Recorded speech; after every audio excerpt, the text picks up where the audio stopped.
Hello views, welcome to DJ mass Tamil channel. Mahanadhi சீரியலுக்கான upcoming எபிசோடில் வெண்ணிலாவாக இருக்க நிவேதாவுக்கு பல ஞாபகங்கள்லாம் வந்து திரும்ப வருது. பார்த்தது, அப்புறம் ப்ரப்போஸ் பண்ணது, 2 பேரும் சேர்ந்து வெளியிலலாம் போனது, எல்லா விஷயங்களும் வந்து ஞாபகத்துக்கு வருது வெண்ணிலாவுக்கு. நியூஸ் பேப்பரில் இருக்க விஜயோட ஃபோட்டோ பார்த்துட்டு அடிக்கடி அதிர்ச்சி ஆகிறாங்க. அதை பார்த்து அளவும் ஆரம்பிக்கிறாங்க. வெண்ணிலா கூட இருக்கவங்களும் யாருன்னு தெரியுதாம்மா, எதுக்காகம்மா அழுதுட்டு இருக்க, இவங்க யாருன்னு உனக்கு தெரியுமா, சொல்லுமா அப்படின்னு சொல்லிட்டு கேட்குறாங்க. அம்மா, இவர் எனக்கு தெரிஞ்சவர் தான், இவரும் நானும் ஒன்றா பழகி இருந்தோம் அப்படின்னு சொல்லிட்டு சொல்கிறாங்க. அது மட்டும் இல்லாமல் நாங்கள் 2 பேரும் வந்து உயிருக்கு உயிராக காதலிச்சோம். அப்புறம் எதுக்காகம்மா நீ அவரை விட்டு விலகி வந்துட்டு அப்படின்னு சொல்லிட்டு கேட்க, எல்லாம் சந்தர்ப்ப சூழ்நிலையால் நான் அவரை விட்டு விலக வேண்டியதாயிடுச்சு அப்படின்னு சொல்லிட்டு சொல்கிறாங்க. இன்னொரு பக்கம் இவங்களுக்கு கல்யாணம் ஆன விஷயம் வந்து தெரிய வருது. இவங்களோட மிஸ்ஸஸ் தானே அன்றைக்கி வந்துட்டு போனாங்க அப்படின்ற விஷயத்தை வந்து நினச்சி பார்க்குறாங்க.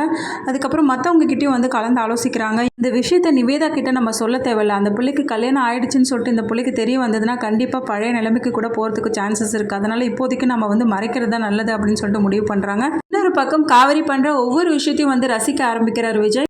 காவேரி வீட்டில் உள்ள வேலைகளையும் அதுக்கப்புறம் தாத்தா பாட்டிகளும் ரொம்பவே பொறுப்பாக பார்த்துக்கிறாங்க. அது மட்டும் இல்லாமல் ஆஃபீஸ் வேலைகளையும் வந்து நல்லா கவனமாக வந்து செய்கிறாங்க. இதனால் கொஞ்சம் கொஞ்சமாக அவரோட மனசில் காவேரி வந்து நுழைய ஆரம்பிச்சிட்டாங்க. இது விஜய்க்கு வந்து புரிய வருது. நம்மளோட லைஃப்பில் வந்து காவேரி வந்து ஒரு பார்ட்டாக தான் வந்தானா, அவள் இல்லாமல் வாழ முடியாதுன்னு நினைக்கிறேன் அப்படின்றத உணர்றாரு விஜய்.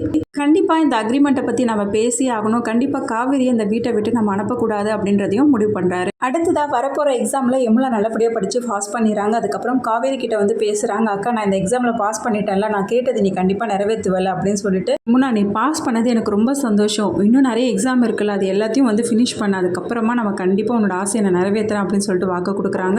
யமுனா ரொம்பவே சந்தோஷப்படுறாங்க. அதுக்கப்புறம் கங்காவுக்கு வந்து விஷயம் வந்து தெரிய வருது. காவேரியை பார்த்த கங்கா வந்து கேள்வி கேட்க ஆரம்பிக்கிறாங்க. நீ என்ன நினச்சிட்டு இருக்க காவேரி, உன் மனசில் எதுக்காக அவகிட்ட இப்படி ஒரு வாக்கு கொடுத்துருக்க, உன்னோட வாழ்க்கையை நாசம் பண்ணது பார்த்தாது அந்த நிவின் இப்போ வந்து யமுனோட வாழ்க்கையில வந்து அதை தலையிடணுமா அப்படின்னு சொல்லிட்டு கேள்வி கேட்க ஆரம்பிக்கிறாங்க. அதுக்கப்புறம் கங்கா கிட்ட நடந்த எல்லா விஷயத்தையும் வந்து பேசி புரிய வைக்க பார்க்குறாங்க. அக்கா, அது அப்புறமா நடக்குதோ நடக்கலையோ, அது அப்பாற்பட்ட விஷயம், இப்போ எதுக்காக அதை பற்றி பேசிகிட்டு இருக்கணும், அவன் நல்லபடியாக படித்து பாஸ் பண்ணணும், அதுதான் நமக்கு வேணும். இப்போ அதை ஒரு காரணம் காட்டி தான் அவன் நல்லபடியாக படிக்கவும் ஆரம்பிச்சிருக்கா, அதனால் இதை பற்றி நம்ம இப்போ பேச தேவையில்ல, அப்புறமா பேசிக்கலாம் அப்படின்னு சொல்லிட்டு கங்கா வந்து சமாதானப்படுத்துகிறாங்க காவேரி.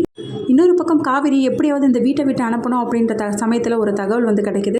காவேரி விஜய் இவங்க 2 பேரும் வந்து கான்ட்ராக்டாக தான் மேரேஜ் பண்ணிக்கிட்டாங்க அப்படின்ற விஷயம் வந்து ராகினிக்கு வந்து தெரிய வருது. ராகினி சும்மாவே ஆடுவாங்க. காவேரி பற்றின விஷயம், இப்படி ஒரு விஷயம் தெரிஞ்சு சும்மாவாக இருக்க போகிறாங்க. இதுக்கப்புறம் என்ன மாதிரியான ட்விஸ்ட்லாம் காத்திருக்கு அப்படின்றத வந்து தெரிஞ்சுக்கணும். மறக்காம நம்மளோட சேனல் வந்து சப்ஸ்கிரைப் பண்ணிக்கோங்க. கூடவே இருக்க அந்த பெல் ஐகானும் கிளிக் பண்ணிடுங்க. அப்போ தான் நான் போடுற அடுத்தடுத்த வீடியோஸ் உங்களுக்கு நோட்டிஃபிகேஷனில் வரும். ஓகே வியூஸ், தேங்க்ஸ் ஃபார் வாட்சிங் திஸ் வீடியோ.